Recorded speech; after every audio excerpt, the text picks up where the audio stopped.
तो दो मूवी को लेकर अभी भोजपुरी इंडस्ट्री में बहुत तहलका चल रहा है, जिसका नाम है अच्छा, ठीक है। संघर्ष 2 और एक है हर हर गंगे। इन दोनों के बीच मूवी के बीच में फैंस नहीं, मतलब यूट्यूबर बहुत बात कर रहे हैं, बहुत बात कर रहे हैं। तो आप लोग बताइए कौन सा मूवी पसंद है कमेंट करके। जिसका सबसे ज़्यादा मुझे लगता है कि सबसे ज़्यादा संघर्ष 2 का फैन फॉलोइंग ज़्यादा है, क्योंकि इसका ट्रेलर ट्रेजर लाइक और व्यूज़ देख के समझ मजा आया। और मैं ये जो मजा है हिंदुस्तान के हर व्यक्ति को देना चाहता हूं। में आता है किसका फैन फॉलोइंग।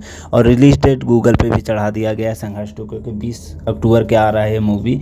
और देखते हैं, क्योंकि पवन सिंह का अभी तक नहीं अनाउंस किया गया है, कंफर्म कहीं भी अनाउंस नहीं है, क्योंकि पोस्टर भी नहीं निकला है कि लिखा हुआ है पोस्टर पे, ऐसा कहीं कुछ नज़र नहीं आ रहा है। देखते खेसारी लाल के तो गूगल पे भी चढ़ा हुआ है इस मूवी का रिलीज डेट 2 अक्टूबर को, पहले 25 अगस्त के आ रहा था, लेकिन रिलीज डेट टाल दिया गया क्योंकि अभी अच्छा।